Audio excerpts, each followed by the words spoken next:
Hi everybody, I'm DiDi Star. I'm an expansion and size kink fetish creator pretty much everywhere you can find that sort of thing, and I'm doing an interview for ZachTank.com. Question number one, what are your booty measurements? Now this is kind of fun because I had never checked before. This is something I never really thought about, but I did a measurement for the first time ever. My booty and my hips, booty hips around there, 46 inches around, which is not too bad from what I've come to understand. I know it's kind of hard to tell when I'm sitting down, but my butt is very nice. So thank you for helping me affirm that by asking me to measure. Question two, when is a good time to get your attention? So being a creator in an online space, a lot of people obviously trying to get your attention. They want to talk to you. I have a very difficult time keeping up with a lot of the messages I get, especially when it's just like, hi, hello. There's not really like, well, what do you want? What do you want? What do you tell me what you want, please? So a lot of messages, they go missed, they go unread. Sometimes I just don't even see them. So the best time to get my attention, like, early morning, and make your subject line like, or like if you can make a subject line or make your opening or whatever, something that'll really grab my attention, like an interesting question, or maybe you want to ask me about my work, that sort of thing. Just don't, don't say hi or hi, how are you? Because I have a million hi, how are yous that I don't. You get it. Do I celebrate any holidays? Nothing out of the ordinary. I mean, really, the only ones I really pay attention to are the ones I get off from work. Besides that, it's fun to do theme stuff, do a Halloween shoot here or there, something for Easter maybe. Bunny suits are in. Everyone loves bunny suits. Besides that, it's just Christmas comes along, celebrate Christmas with the family. Arbor Day, we all love trees, I think. Other than that, pretty much it. Do I have any favorite colors? Hell yes, I do. I'm a big fan of red. A lot of my wardrobe is red. A lot of my accessories or that sort of thing are red. I like red is my color. It's my thing. It's very flattering on me. I think so anyway. Beyond that, stuff in like the red spectrum, pinks, oranges, purples, that sort of thing. I do like pink a lot, specifically like pastel pinks, pastel colors in general, just like seafoam and stuff in that kind of style is very appealing to me. If you could change anything, what would it be? That's an interesting question. I think it's very broad. Because sure, there are a lot of things on a lot of different levels that probably need changing around here. If I had to pick one thing, I change my tax bracket and get a little bit more money. No. In my immediate life, I'm comfortable. I'm happy with what I have. I'm transitioning, obviously. There are certain things I wish I could accelerate, but I'm light years ahead of where I was a few years ago, and in a few years from now, I'll be even further ahead, and I'll look back and wonder why I even worried. So yeah, I just kind of take it as it comes. If I had to enact one very large, very specific change, get rid of the sun. Just get rid of it. I don't need it. It's not doing me any favors. Yeah. Can I twerk for 2 minutes? I've never twerked before, so this is going to be interesting. What do you look for in a partner? Obviously humor is a big one. I think everyone goes for humor, because if you're not laughing, then are you happy? If a person can't make you laugh, if they can't push those buttons in a way that really makes you chuckle, then I don't know if you're compatible, right? Other than that, open communication is very important. I've had a lot of partners in the past that both I or they have not been great on the communication front, which has led to problems. Obviously, you got to be open and honest with your partner in all things. Don't keep secrets. Don't, make sure you flush the toilet, obviously. Other than that, that's pretty much it. Just be an open and honest and funny human being. It's not too difficult. Also, have a fucking tremendous ass. Just have the fattest ass on the planet, and we're good. Do I have a favorite book? Not a book per se. I do like I Have No Mouth and I Must Scream, the short story by Harlan Ellison. In fact, for the most part, compendiums of horror short stories, like your Stephen King collections and that sort of thing, typically are what I go for. Shorter, more condensed narrative experiences rather than a full 300, 400 page novel. Not really my thing. But yeah, Harlan Ellison, I Have No Mouth and I Must Scream. It tickles that very, very sadistic itch that we like. Yeah. Favorite place in the world? Well, I haven't been to many places. I I've only ever stayed. I'm on the continent of North America. I've never been to any other continent. I've only ever been to one other country. I live in Canada, and I've been to the United States 4 times.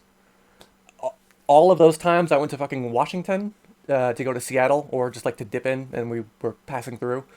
Um, so I would say probably my favorite place, like it might be cliche, but where I live right now, we have a very beautiful river valley. Just like absolute hundreds upon hundreds of kilometers of untouched, like untouched forest land, which is just very nice, very walkable, very accessible. Um, it's just pretty, you know. It's pretty. In the wintertime, it's pretty. In the fall, it's pretty. In the summer, it's pretty. In spring, it's hell because all the snow's melting. But yeah, most important thing in my life that I cannot live without, probably my cat Bagel. I don't know. She's like a little. She's just a little scamp, but she's a constant in my life. Um, I don't know what I'd do without her. Other than that, oxygen, probably. Tough to say. I'm not the most sentimental person on the planet. There's a lot of stuff out there that we need or we take for granted, but my life wouldn't change too drastically if anything, which just all of a sudden wasn't there. But if Bagel was gone, there'd be a very noticeable cat-shaped hole in my heart. I don't know that I'd be able to recover from that. So, how do I feel about video games? Do I have a favorite one? You probably see behind me, I have a few fighting game controllers behind me and stuff like that. I like them a lot. It's a favorite hobby of mine. I like to stream video games on Twitch. Favorite one though, probably I've got the material here and everything. Doom or Doom 2. The classic Dooms, of course, probably my most immediate faves. Specifically just because of what they became in a modern context. When the source ports were unlocked, people could do whatever they wanted with them. They made whole new games, they made new expansions, they made new stuff. It's very alive, even 25, 30, how old is Doom? 1993, so almost 30 years old. But it's going strong, it's still thriving, people are still playing, people are still creating new stuff for it, and for that, I like it a lot. Where can people find you online? Okay, I am on Twitter, at DiDi Starshot, that's DiDi Starshot. I am on OnlyFans, under the same URL, onlyfans.com/DiDi Starshot. Fansly, same URL. ManyVids, same URL. Twitch, same URL. It's all about brand, synergy, synchronization.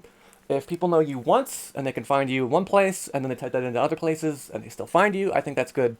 Like search engine optimization, it's good branding. So I try to make sure that across all of my various domains, I am easily identifiable as the same thing. Favorite movie? Probably RoboCop? I don't know. I think it's just a very fun, dark picture into a future that could have been and very well could still be.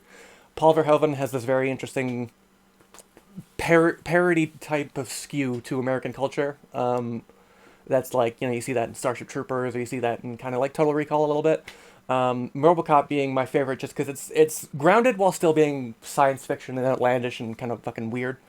And also the RoboCop design is cool. I know he's a cop still, but he's a cool robot guy that eats baby food, and you really can't fault that. My favorite top 5 musicians or bands, living or dead. You can't really see it up there, but I have a vinyl hanging up of Crack the Sky by Mastodon. Mastodon is they are my favorite band of all time. I've seen them live more times than any other band. I make music, by the way. I'm a digital audio producer in my spare time. Second to that, probably Iron Maiden. I think very, very influential to my tastes and musical stylings.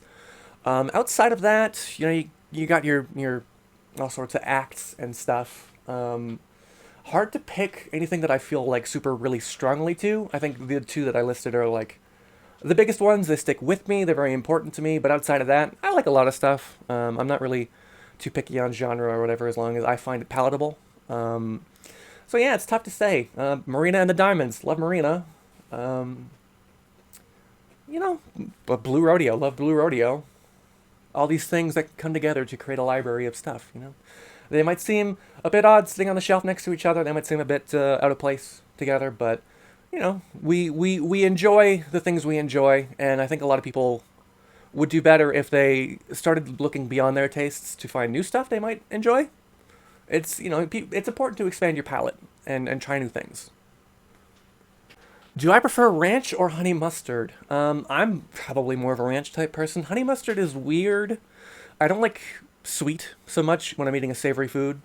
Like a sweet and salty is fine, a chocolate covered pretzel, but the sweet of a honey mustard combined with that tanginess, not really my thing. Ranch, I think ranch is like conceptually gross. I think it's kind of like weirdly gross, but yeah, hey, dip a fry in some ranch. It's not bad. How do I feel about marijuana legalization? More so I don't partake personally, but I think it should definitely be decriminalized. I think people serving jail sentences for marijuana possession should be freed from prison.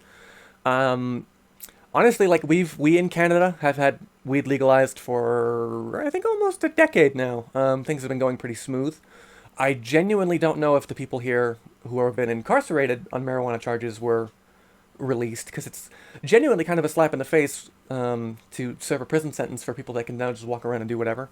Um, but yes, I think it should be decriminalized. Anyone that has been incarcerated for possession, get them out of there. It's just wild that people are still going to prison for this. Favorite sports team? Well, I like baseball. The only Canadian team we still have is the Blue Jays. And if you're following recent if you're following recent upsets, you'll know that the Blue Jays got knocked out of the postseason. Oh man, that game was so fucking atrocious. But oh well. I mean, I'm from the city of the Edmonton Oilers, and that team has a very historic um, legacy. Well, with Gretzky and everything. Not really the biggest fan of hockey, but we're here. They're here. I acknowledge that they exist. How do I feel about ZachTank.com? Well, as you can see, my microphone might be blocking the way. I'm actually currently browsing it right now. I think it's a very lovely site. I think what Zach is doing, giving a spotlight to a lot of creators, is a very noble goal, and I appreciate being featured and being a part of this. And I think that's it.